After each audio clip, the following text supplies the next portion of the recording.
உலகின் மிகவும் திறமையான மருத்துவர் வெஸ்லி டபிள்யூ ஸ்பெங்க் அவர்களுடைய வாழ்க்கை வரலாறு தான் நம்ம இந்த வீடியோவில் பார்க்க போகிறோம். 1904 டிசம்பர் 17 அன்னைக்கு யுனைடெட் ஸ்டேட்ஸில் இருக்கிற மினசோட்டாவுடைய செயின்ட் லூயிஸ் கவுண்டியில் இருக்கிற டுலூத்தில் பிறக்கிறார் வெஸ்லி வில்லியம் ஸ்பெங்க்.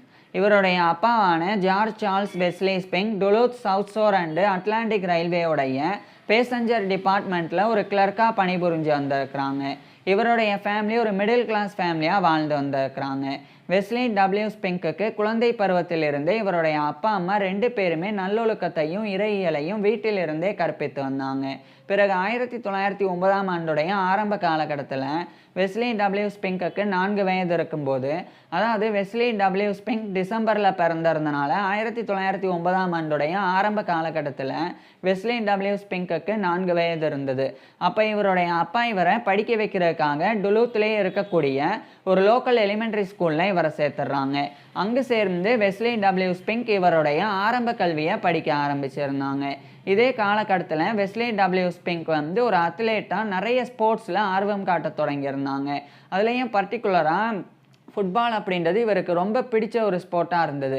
இதனால் இவர் ஸ்கூல் படிக்கும்போதே ஃபுட்பாலில் ஒரு சிறந்த பிளேயராக மாறத் தொடங்கினாங்க. மேலும் இந்த காலகட்டத்தில் வெஸ்லி டபிள்யூ ஸ்பெங்க் தியாலஜி இறையியலை படித்து வந்தாங்க. அது மட்டும் இல்லாமல் வெஸ்லி டபிள்யூ ஸ்பெங்க்குடைய அப்பா நிறைய புத்தகங்கள் வாங்கிட்டு வெஸ்லி டபிள்யூ ஸ்பெங்க்குக்கு கிஃப்டாக கொடுத்தாங்க. இதன் காரணமாக வெஸ்லி டபிள்யூ ஸ்பெங்க் இவருடைய பாட புத்தகங்களை கடந்து நிறைய ஜென்ரல் நாலேஜ் இருக்கக்கூடிய புக்ஸ் எல்லாம் இவர் படித்து நிறைய விஷயங்களை தெரிஞ்சுக்கிட்டும் வந்தாங்க. இதன் பிறகு 1914ஆம் ஆண்டுடைய ஆரம்ப காலகட்டத்தில் இவருடைய 9 வயதில் வெஸ்லி டபிள்யூ ஸ்பெங்க் இவருடைய ஆரம்ப கல்வியை முடிச்சிடுறாங்க. இதுக்கப்புறமா அதே டுலூத்லேயே இருக்கக்கூடிய சென்ட்ரல் ஹை ஸ்கூலில் இவருடைய அப்பா இவரை சேர்த்துடுறாங்க. அங்கே ஜாயின் பண்ணி 1914ஆம் ஆண்டிலிருந்து வெஸ்லி டபிள்யூ ஸ்பெங்க் இவருடைய ஹையர் எஜுகேஷனை உயர்கல்வியை படிக்க ஆரம்பிச்சிருந்தாங்க. உயர்கல்வியின் போது சயின்ஸில் அறிவியலில் இவர் அதிக ஆர்வம் காட்ட தொடங்கியிருந்தாங்க.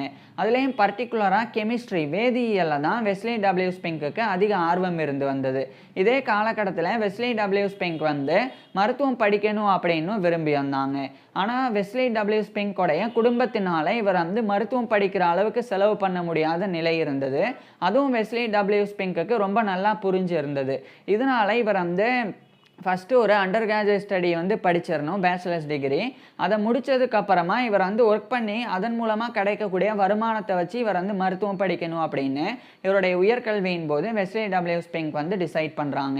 இதே காலகட்டத்தில் வெஸ்லி டபிள்யூ ஸ்பெங்க் அந்த சென்ட்ரல் ஹை ஸ்கூல் தரப்பிலிருந்து இருக்கக்கூடிய ஃபுட்பால் டீமில் இவர் கலந்துக்கிட்டு ஒரு சிறந்த ஃபுட்பால் பிளேயராக இந்த காலகட்டத்தில் திகழ தொடங்கியிருந்தாங்க. குறிப்பாக இவர் பெஸ்ட் ஆல் அரவுண்ட் அத்லெட் அப்படின்னு சொல்லி இவருடைய கிளாஸில் அழைக்கப்பட்டாங்க. அந்த அளவுக்கு ஒரு சிறந்த ஒரு ஃபுட்பால் பிளேயராக வெஸ்லி டபிள்யூ ஸ்பெங்க் இருந்து வந்தாங்க. இதுக்கிடையில் 1921ஆம் ஆண்டுடைய ஆரம்ப காலகட்டத்தில் இவருடைய 16 வயசில் வெஸ்லி டபிள்யூ ஸ்பெங்க் இவருடைய ஹையர் எஜுகேஷனை அந்த டுலூத் ஹை ஸ்கூல்லேருந்து கம்ப்ளீட் பண்ணுறாங்க. பிறகு அதே டுலூத் சென்ட்ரல் ஹை ஸ்கூலில் Wesley W Spink pre matriculation study பண்ண ஆரம்பிக்கிறாங்க. இது பிஃபோர் காலேஜ் ப்ரிப்பரேட்டரி கோர்ஸ் அப்படின்னு அழைக்கப்படும். அதாவது காலேஜ் ஜாயின் பண்ணி படிக்கிறதுக்கு முன்னாடி படிக்கக்கூடிய ஒரு 1 இயர் கோர்ஸ் தான் இது. 6th form education, A class education அப்படின்னு கூட அழைக்கப்படும். ஸோ அதை எடுத்து அடுத்த ஓராண்டு வெஸ்லி டபிள்யூ ஸ்பெங்க் படிக்கிறாங்க. அதுக்கப்புறம் 1922ஆம் ஆண்டுடைய ஆரம்ப காலகட்டத்தில் இவருடைய 17 வயசில் Wesley W Spink pre matriculation study before college preparatory course அப்படின்ற அந்த 1 இயர் கோர்ஸையும் டுலூத்தில் இருக்கிற அந்த சென்ட்ரல் ஹை ஸ்கூல்லேருந்து இவர் கம்ப்ளீட் பண்ணிடுறாங்க. இதுக்கப்புறமா வெஸ்லி டபிள்யூ ஸ்பெங்க்குக்கு ஒரு ஸ்காலர்ஷிப் கிடைச்சிது. அது யுனைடெட் ஸ்டேட்ஸோடைய விஸ்கான்சனில் இருக்கிற சுப்பீரியர், அங்கே இருக்கிற யூனிவர்சிட்டி ஆஃப் விஸ்கான்சன் சுப்பீரியரில் இவருக்கு அண்டர் கிராஜுவேட் ஸ்டடீஸ் படிக்கிறதுக்கு உண்டான அந்த வாய்ப்பு கிடைச்சிது. இதனால் வெஸ்லி டபிள்யூ ஸ்பெங்க் இவருடைய அப்பா மூலமாக இந்த 1922ஆம் ஆண்டு இந்த யுனைடெட் ஸ்டேட்ஸோடைய மினசோட்டாவில் இருக்கிற டுலூத்தில் இருந்து அதே யுனைடெட் ஸ்டேட்ஸோடைய விஸ்கான்சனில் இருக்கிற சுப்பீரியருக்கு அனுப்பப்பட்டு அங்கே இருக்கிற யூனிவர்சிட்டி ஆஃப் விஸ்கான்சன் சுப்பீரியரில் இவர் ஜாயின் பண்ணி பிஏ படிக்க ஆரம்பிக்கிறாங்க. பிஏல பர்டிகுலராக இவர் கெமிஸ்ட்ரி வேதியியலை மேஜர் சப்ஜெக்டாக எடுத்து படிக்க ஆரம்பிக்கிறாங்க. அதாவது இந்த கெமிஸ்ட்ரி எப்படி பேச்சுலர் ஆஃப் ஆர்ட்ஸில் இருக்குது அப்படின்னா, அந்த காலகட்டத்தில் கெமிஸ்ட்ரி மட்டும் இல்லாமல் biology, zoology, botany, physics, astronomy, அதுக்கப்புறம் ஜியாலஜி, இது போன்ற அறிவியல் பாடங்களும் பேச்சுலர் ஆஃப் ஆர்ட்ஸில் தான் இருந்தது. ஸோ இவர் பிஏ இன் கெமிஸ்ட்ரி தான் யுனிவர்சிட்டி ஆஃப் விஸ்கான்சன் சுப்பீரியரில் படித்து வந்தாங்க. இதே காலகட்டத்தில் இவருக்கு வந்து ஒரு ஃபுட்பால் ஸ்காலர்ஷிப் ஆனது கிடைக்குது. அது குறிப்பாக இவருடைய சொந்த ஸ்டேட் மினசோட்டா, அங்கே இருக்கக்கூடிய நார்த் ஃபீல்டில் இருக்கிற கால்டன் காலேஜ், அங்கேருந்து இவருக்கு வந்து ஃபுட்பால் ஸ்காலர்ஷிப் வழங்கப்படுது. இவர் வந்து ஃபுட்பாலில் நல்ல பிளேயராக இருக்கிறனால. ஸோ அதை பயன்படுத்தி அவர் அந்த கால்டன் காலேஜோடைய ஃபுட்பால் டீம்லையும் ஜாயின் பண்ண முடியும். அதே மாதிரி அந்த ஸ்காலர்ஷிப்போட இவர் வந்து இவருடைய அண்டர் கிராஜுவேட் ஸ்டடீஸையும் படிக்க முடியும்.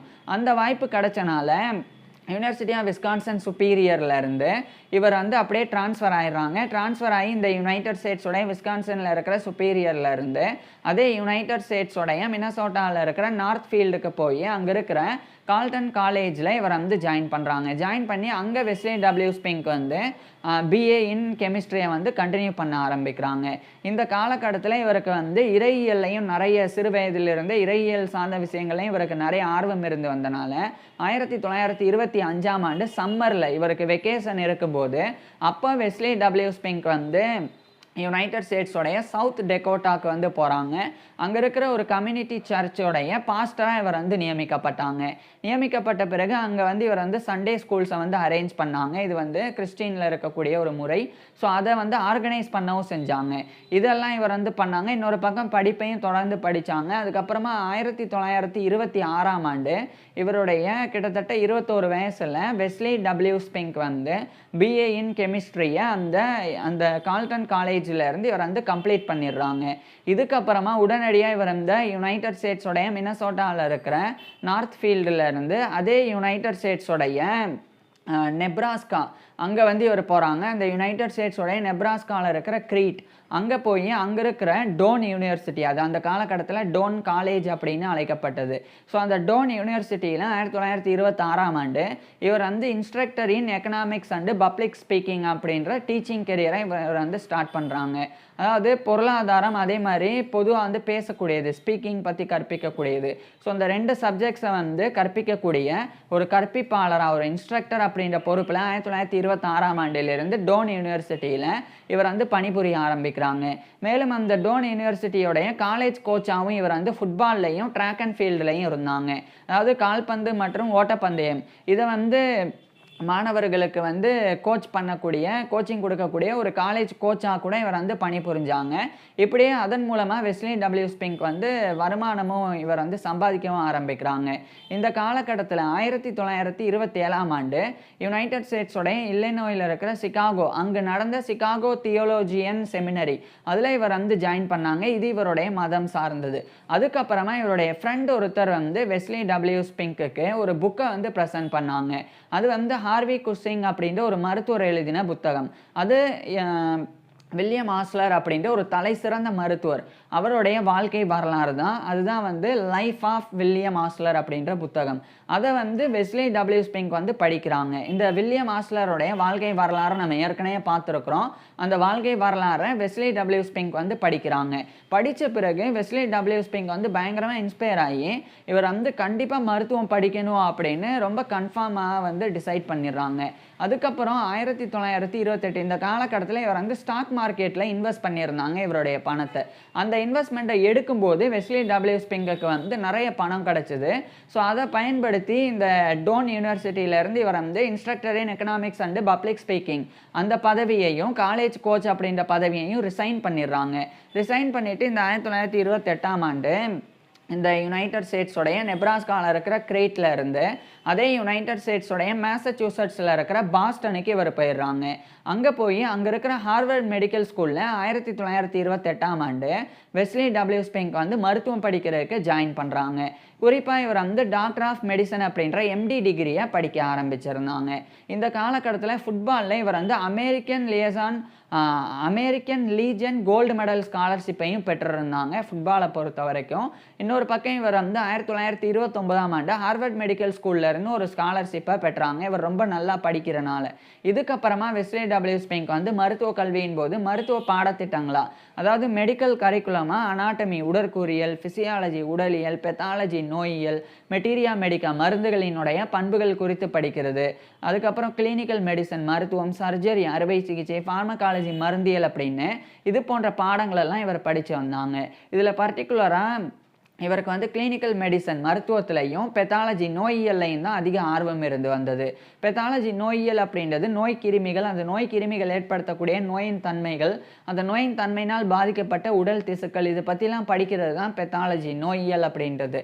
ஸோ அதில் வெஸ்லி டபிள்யூ ஸ்பெங்க் வந்து அதிக ஆர்வம் காட்டினாங்க.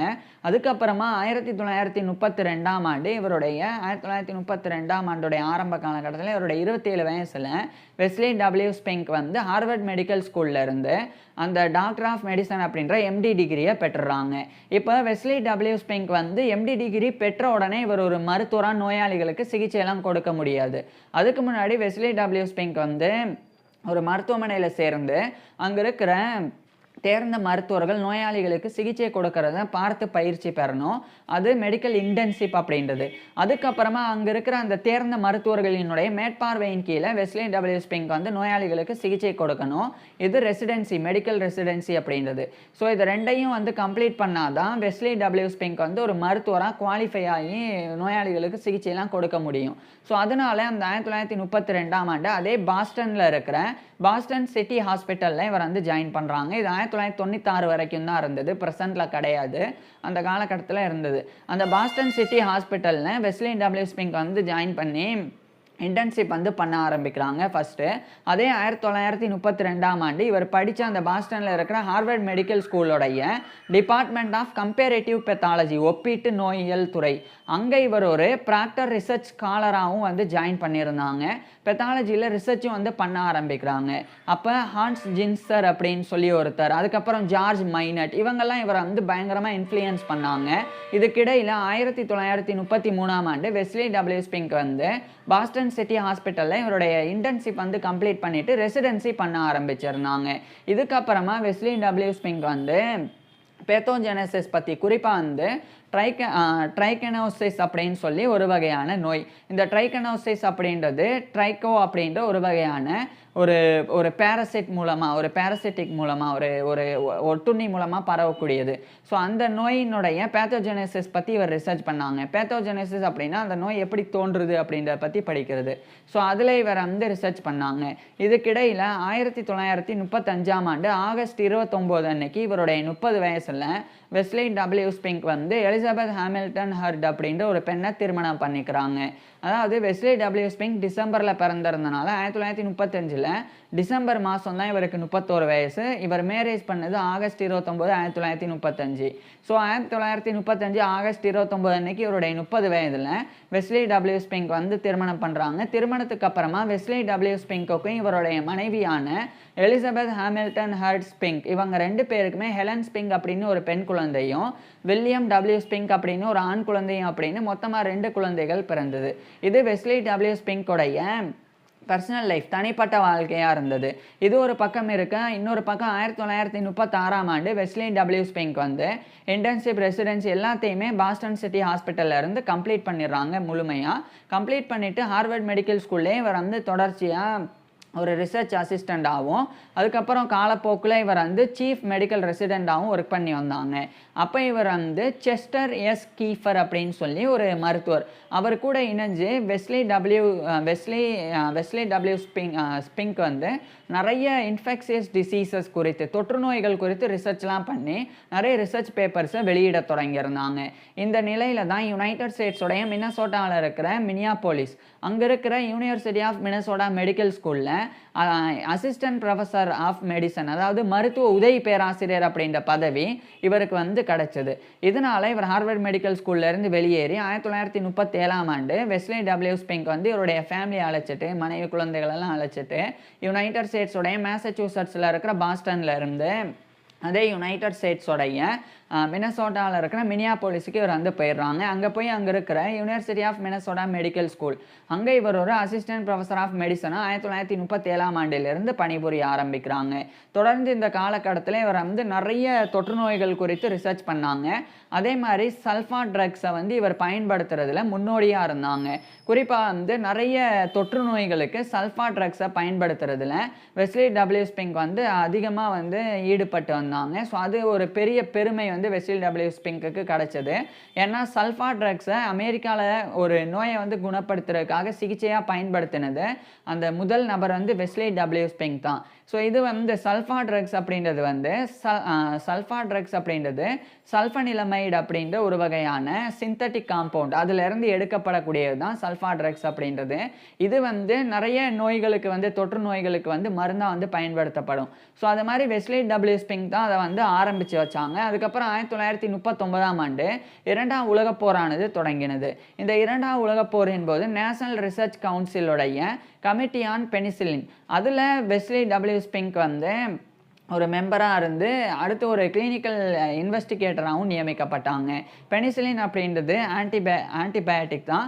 ஸோ அதை பயன்படுத்தி எப்படி வந்து கிருமிகளை வந்து இப்போ ஒருத்தருக்கு வந்து ஒரு காயம் ஏற்படுது போரில் அப்படின்னா அந்த காயத்தில் பெரிய அளவில் கண்ணுக்கு தெரியாத கிருமிகள் வந்து படைஞ்சு அந்த காயம் பெரிதாகி நிறைய நபர்கள் இறந்து போனாங்க.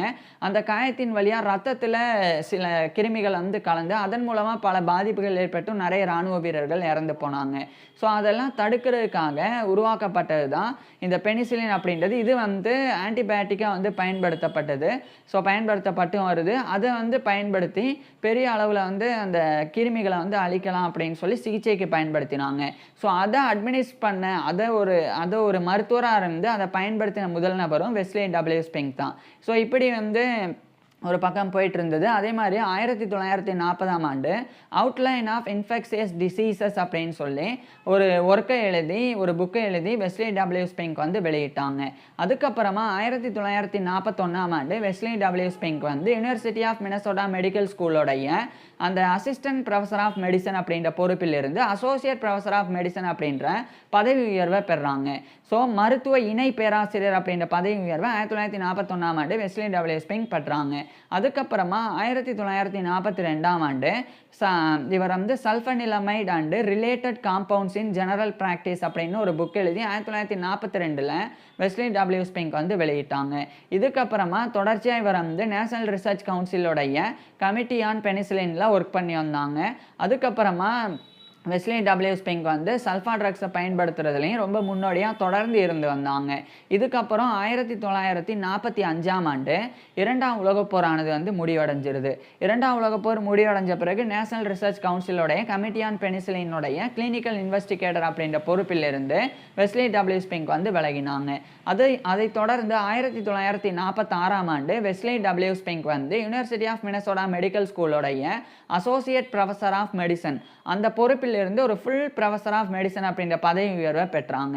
ஸோ மருத்துவ பேராசிரியர் அப்படின்ற பதவி உயர்வை 1946ஆம் ஆண்டு வெஸ்லி டபிள்யூ ஸ்பிங்க் வந்து பெற்றாங்க. இதுக்கப்புறமா வெஸ்லி டபிள்யூ ஸ்பிங்க் வந்து அந்த யூனிவர்சிட்டி ஆஃப் மினசோட்டா மெடிக்கல் ஸ்கூலில் இன்டர்னல் மெடிசனுக்கு உண்டான டிபார்ட்மெண்ட்டை உருவாக்கினாங்க. இன்டர்னல் மெடிசன் அப்படின்னா உடல் உள்ளுறுப்புகள், குறிப்பாக வந்து இருதயம், கணையம், கல்லீரல், நுரையீரல் அப்படின்னு இது போன்ற உடல் உள்ளுறுப்புகளினுடைய சிகிச்சை முறை அதுதான் வந்து இன்டர்னல் மெடிசன் அப்படின்றது. ஸோ அது பற்றின ஒரு டிபார்ட்மெண்ட் அதுக்கான ஒரு டிபார்ட்மெண்ட்டை இவர் வந்து வெஸ்லி டபிள்யூ ஸ்பிங்க் வந்து அந்த யூனிவர்சிட்டி ஆஃப் மினசோட்டா மெடிக்கல் ஸ்கூலில் உருவாக்கினாங்க. அதை தொடர்ந்து 1948 இந்த காலகட்டத்தில் தான் ஒரு டெட்ராசைக்ளின் அப்படின்னு சொல்லி இன்னொரு ஆன்டிபயோட்டிக் மருந்தானது கண்டுபிடிக்கப்பட்டது. ஸோ அதை பயன்படுத்தின முதல் நபரும் வெஸ்லி டபிள்யூ ஸ்பிங்க் தான். அந்த டெட்ராசைக்ளினை பயன்படுத்தி நோயாளிகளுக்கு சிகிச்சை கொடுத்த முதல் மருத்துவர் அமெரிக்காவில் வெஸ்லி டபிள்யூ ஸ்பிங்க் தான். இதுக்கப்புறமா இவர் வந்து American society for clinical investigation அதுக்குண்டான ஒரு பிரசிடெண்ட்டாக 1949ஆம் ஆண்டு வெஸ்லி டபிள்யூ ஸ்பிங்க் நியமிக்கப்பட்டாங்க. அதுக்கப்புறம் 1950ஆம் ஆண்டு வெஸ்லி டபிள்யூ ஸ்பிங்க் வந்து central society for clinical research அதனுடைய ஒரு பிரசிடெண்ட்டாகவும் நியமிக்கப்பட்டாங்க. அங்கிருந்து சில ஆண்டுகளுக்கு அப்புறமா மினசோட்டா மெமோரியல் ஃபவுண்டேஷன் அதனுடைய ஒரு பிரசிடெண்ட்டாக 1954ஆம் ஆண்டு வெஸ்லி டபிள்யூ ஸ்பிங்க் நியமிக்கப்பட்டாங்க. இதுக்கப்புறமா வெஸ்லி டபிள்யூ ஸ்பிங்க் வந்து இந்த ஸ்ட்ரெப்டோகாக்கல் பெரஞ்சைட்டிஸ் அப்படின்ற ஒரு வகையான தொற்று நோய் அதில் சிகிச்சை கொடுக்கறதுல இவர் வந்து ரிசர்ச் பண்ண ஆரம்பிக்கிறாங்க.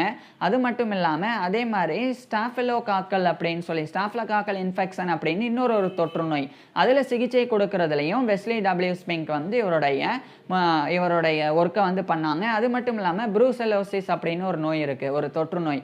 ப்ரூசெலோசிஸ் அப்படின்னா குறிப்பாக கால்நடைகளுக்கு, குறிப்பாக அந்த எருமை மாடு மாதிரியான உயிரினங்களுக்கு வந்து இந்த ப்ரூசெலோசிஸ் அப்படின்ற தொற்று நோய் ஏற்படும். அது வந்து பெரிய அளவில் அந்த உயிரினங்களை பாதிக்கவும் செய்யும். இந்த புரூசெல்லோசிஸ் அப்படின்ற தொற்றுநோய் மனிதர்களுக்கு ஏற்பட்டால் அது வந்து அஜுலண்ட் ஃபீவரை வந்து ஏற்படுத்தும் மனிதர்களுக்கு. ஸோ அஜுலண்ட் ஃபீவர் அப்படின்னு இது மனிதர்களுக்கு ஏற்பட்டால் புரூசெல்லோசிஸ் வந்து அஜுலண்ட் ஃபீவர் அப்படின்னே அழைக்கப்படும். ஸோ அந்த புரூசெல்லோசிஸ் அதனுடைய தன்மை என்ன, அதுக்கு எப்படி சிகிச்சை கொடுக்கணும், அதை எப்படி கண்ட்ரோல் பண்ணணும் அப்படின்றதுல வெஸ்லி டபிள்யூ ஸ்பிங்க் வந்து ஒரு எக்ஸ்பர்ட்டாகவே இருந்தாங்க.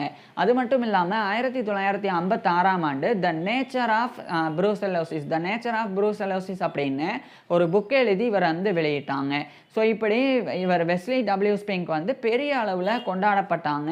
எந்த அளவுக்குன்னா internationally recognised authority on infectious diseases, தொற்று நோய்களில் சர்வதேச அளவில் அங்கீகரிக்கப்பட்ட ஒரு அத்தாரிட்டியாக வெஸ்லி டபிள்யூ ஸ்பிங்க் வந்து மாறினாங்க. அதைத் தொடர்ந்து 1958ஆம் ஆண்டு மினசோட்டா மெமோரியல் ஃபவுண்டேஷனுடைய பிரசிடென்ட் அப்படின்ற பொறுப்பிலிருந்து இவர் விலகினாங்க. அதுக்கப்புறம் 1960கள் காலகட்டத்தில் வெஸ்லி டபிள்யூ ஸ்பிங்குக்கு இன்னும் நிறைய பொறுப்புகள் வழங்கப்பட்டது. குறிப்பாக ஃபுட் அண்டு அக்ரிகல்ச்சரல் ஆர்கனைசேஷன், அதில் இவர் ஒரு மெம்பராக வந்து ஜாயின் பண்ணாங்க. செக்ரட்டரி ஆஃப் வாராவும் இவர் வந்து ஒர்க் பண்ணாங்க இன்ஃபெக்ஷியஸ் டிசீசஸில். ஸோ இப்படியான ஒர்க்கில் வெஸ்லி டபிள்யூ ஸ்பிங்க் வந்து ஈடுபட்டாங்க. அதுக்கப்புறமா 1963ஆம் ஆண்டு அமெரிக்கன் காலேஜ் ஆஃப் ஃபிசிசியன்ஸ் அதனுடைய ஒரு பிரசிடெண்டாக இவர் தேர்ந்தெடுக்கப்பட்டு கௌரவிக்கப்பட்டாங்க. அதுக்கப்புறமா 1964 காலகட்டம் வரைக்கும் அமெரிக்கன் காலேஜ் ஆஃப் ஃபிசிசியன்ஸோடைய ஒரு பிரசிடெண்டாக வெஸ்லி டபிள்யூ ஸ்பிங்க் வந்து இருந்து வந்தாங்க. இதுக்கப்புறம் சில ஆண்டுகளுக்கு பிறகு 1967ஆம் ஆண்டு வெஸ்லி டபிள்யூ ஸ்பிங்க் வந்து ப்ரொஃபஸர் ஆஃப் மெடிசன் அந்த பொறுப்பிலிருந்து ரீஜன்ஸ் ப்ரொஃபஸர் ஆஃப் மெடிசன் அப்படின்ற பதவி உயர்வை யூனிவர்சிட்டி ஆஃப் மினசோட்டா மெடிக்கல் ஸ்கூலில் 1967ஆம் ஆண்டு வெஸ்லி டபிள்யூ ஸ்பிங்க் வந்து பெற்றாங்க. இது வந்து மிகப்பெரிய ஒரு பொறுப்பு. யூனிவர்சிட்டி ஆஃப் மினசோட்டா மெடிக்கல் ஸ்கூலில் பேராசிரியருக்கு அடுத்த பதவி அதாவது பேராசிரியர் பதவிக்கு விட ஒரு உயர்ந்த பேராசிரியர் பதவியை விட உயர்ந்த பதவி வந்து ரீஜன்ஸ் ப்ரொஃபஸர் ஆஃப் மெடிசன் அப்படின்றது. அந்த பதவியை 1967 வெஸ்லி டபிள்யூ ஸ்பிங்க் வந்து பெற்றாங்க. அதே மாதிரி இவர் வந்து யூனிவர்சிட்டி ஆஃப் மினசோட்டாவுடைய ஹாஸ்பிட்டல் ஒன்று இருக்குது, அங்கேயும் அந்த மினசோட்டா ஹாஸ்பிட்டல்லையும் கூட வெஸ்லி டபிள்யூ ஸ்பிங்க் வந்து ஒரு ஃபிசிஷியன் மருத்துவராக ஒர்க் பண்ணியும் வந்தாங்க. அதுக்கப்புறமா 1970ஆம் ஆண்டு யூனிவர்சிட்டி ஆஃப் மினசோட்டா மெடிக்கல் ஸ்கூலில் கம்பேரேட்டிவ் மெடிசனுக்கு உண்டான ஒப்பீட்டு மருத்துவத்திற்கு உண்டான ஒரு பேராசிரியர் பதவி உருவாக்கப்பட்டது. உருவாக்கப்பட்ட உடனே first professor of comparative medicine அந்த பொறுப்பில் 1970 வெஸ்லி டபிள்யூ ஸ்பிங்க் தான் நியமிக்கப்பட்டாங்க. இதுக்கப்புறமா 1971 இந்த காலகட்டத்தில் வெஸ்லி டபிள்யூ ஸ்பிங்க் வந்து வெஸ்லி ஸ்பிங்க் மெமோரியல் லெக்சர் அப்படின்னு யூனிவர்சிட்டி ஆஃப் மினசோட்டா மெடிக்கல் ஸ்கூலில் ஒரு மருத்துவ விரிவுரை அதை வந்து நிறுவினாங்க. அதை வந்து வில்லியம் என் பியர்ட்மோர் பெவரியர் அப்படின்னு ஒரு நபர், அவர் 1971 ஃபஸ்ட்டு நபராக அதை வந்து அந்த ஒரு லெக்சரை வந்து மெமோரியல் லெக்சரை வழங்கினாங்க. இதுக்கப்புறமா 1973ஆம் ஆண்டு இவருடைய 68-69 வயசில் வெஸ்லி டபிள்யூ ஸ்பிங்க் வந்து யூனிவர்சிட்டி ஆஃப் மினசோட்டா மெடிக்கல் ஸ்கூலோடைய ரீஜன்ஸ் ப்ரொஃபஸர் ஆஃப் மெடிசன் அந்த பொறுப்பிலிருந்தும் ப்ரொஃபஸர் ஆஃப் கம்பேரிட்டிவ் மெடிசன் இந்த 2 பொறுப்புகளிலிருந்தும் ரிட்டையர் ஆனாங்க. ரிட்டையர்மெண்ட்டுக்கு அப்புறமா இவர் வந்து எமரிட்டஸ் ரீஜன்ஸ் ப்ரொஃபஸராக அதே யூனிவர்சிட்டி ஆஃப் மினசோட்டா மெடிக்கல் ஸ்கூலில் 1973 நியமிக்கப்பட்டாங்க. அதாவது இது வந்து எமரிட்டஸ் அப்படின்னா ஏற்கனவே இருந்த பொறுப்பில் சும்மா கௌரவத்தோட பயணிக்கிற மாதிரி. இதுக்கப்புறமா வேர்ல்டு ஹெல்த் ஆர்கனைசேஷன் அதில் ஒரு கன்சல்டண்ட்டாகவும் கூட வெஸ்லி டபிள்யூ ஸ்பிங்க் வந்து இருந்தாங்க. அதே மாதிரி காலப்போக்கில் ஃபுட் அண்டு அக்ரிகல்ச்சரல் ஆர்கனைசேஷனுடைய ஒரு கன்சல்டண்ட்டாகவும் இவர் இருந்தாங்க. இதை தொடர்ந்து infectious diseases prevention and treatment in the 19th and 20th centuries அப்படின்னு ஒரு புக் எழுதி 1978ஆம் ஆண்டு வெஸ்லி டபிள்யூ ஸ்பிங்க் வந்து வெளியிட்டாங்க. அதுக்கப்புறமா 1980 காலகட்டத்தில் புரூசெல்லோசிஸ் அதை வந்து கண்ட்ரோல் பண்ணுறதுல ரொம்ப எக்ஸ்பர்ட்டாக இவர் இருந்தனால இவர் ஏற்கனவே புரூசெல்லோசிஸ் பற்றி எழுதின நிறைய ரிசர்ச் பேப்பர்ஸை இவர் வந்து கலெக்ட் பண்ணி அதை வந்து ஒரு பெரிய ஒரு தொகுப்பாக வந்து எழுதுகிறாங்க. அதை எழுதி 1987ஆம் ஆண்டு பேப்பர்ஸ் புரூசெல்லோசிஸ் கலெக்ஷன் அப்படின்ற டைட்டில் 1987 வெஸ்லி டபிள்யூ ஸ்பிங்க் வந்து வெளியிட்டாங்க. ஸோ இப்பேற்பட்ட வெஸ்லி டபிள்யூ ஸ்பிங்க் வந்து உடல்நல குறைபாடு காரணமாக 1988 மே 14 அன்னைக்கு இவருடைய 83 வயசில் வெஸ்லி டபிள்யூ ஸ்பிங்க் இறந்து போயிடுறாங்க. ஸோ 1988 மே 14 அன்னைக்கு வெஸ்லி டபிள்யூ ஸ்பிங்க் இவருடைய 83 வயசில் இறந்து போயிடுறாங்க. வெஸ்லி டபிள்யூ ஸ்பிங்க் வந்து இறந்து போயிட்டாலும் இன்ஃபெக்ஷியஸ் டிசீசஸுக்கு இவர் ஆற்றின பங்களிப்பு மிகப்பெரியது. அதனாலே internationally recognised authority on infectious டிசீசஸாக இவர் இருக்கிறாங்க. அதேமாதிரி புரூசெல்லோசிஸ் அதை வந்து கண்ட்ரோல் பண்ணுறதுல ஒரு முக்கியமான ஒரு நபராகவும் இருந்தாங்க அந்த நோயை கண்ட்ரோல் பண்ணுறதுல. அது மட்டும் இல்லாமல் இது மாதிரி அந்த ஸ்ட்ரெப்டோகாக்கல் ஃபெரஞ்சைட்டிஸ் போன்ற நோய்கள், அதுக்கப்புறம் கானரியா அப்படின்னு சொல்லி ஒரு வெனீரியல் டிசீஸ், ஒரு பாலியல் நோய் ஒன்று இருக்குது. தவறாக உடல் உறவு கொள்றதன் மூலமாக ஏற்படக்கூடியது தான் கானரியா அப்படின்ற நோய். ஸோ அது பற்றிலாம் நிறைய ரிசர்ச் வந்து வெஸ்லி டபிள்யூ ஸ்பிங்க் வந்து பண்ணியிருந்தாங்க. குறிப்பாக இவர் வந்து 3 புத்தகங்களையும் 500க்கும் மேற்பட்ட ரிசர்ச் பேப்பர்ஸையும் வெஸ்லி டபிள்யூ ஸ்பிங்க் வந்து எழுதியிருந்தாங்க. இதனாலேயே வெஸ்லி டபிள்யூ ஸ்பிங்க் வந்து இறந்த பிறகும் கூட இன்னைக்கு வரைக்கும் யுனைடெட் ஸ்டேட்ஸில் போற்றப்படக்கூடிய ஒரு மருத்துவராக இருக்கிறாங்க. இதுக்கு இன்னொரு மிக முக்கிய காரணம் பெனிசிலின், அதுக்கப்புறம் டெட்ராசைக்ளின் போன்ற மருந்துகளை முதல் நபராக இருந்து பயன்படுத்தின நபரும் இவர் தான். அதே மாதிரி சல்ஃபாட்ரக்ஸை பயன்படுத்தினவரும் இவர் தான் அப்படின்னு பல சாதனைகளை வெஸ்லி டபிள்யூ ஸ்பிங்க் வந்து பண்ணியிருக்கிறாங்க. இப்பேற்பட்ட வெஸ்லி டபிள்யூ ஸ்பிங்க் பற்றி நீங்கள் என்ன நினைக்கிறீங்க அப்படின்றத கீழே கமெண்ட்ஸில் சொல்லுங்கள். உங்களுக்கு எந்த மாதிரியான டாபிக்ஸில் எந்த மாதிரியான வீடியோஸ் வேணும் அப்படின்றதையும் கீழே கமெண்ட்ஸில் சொல்லுங்கள். தேங்க்யூ.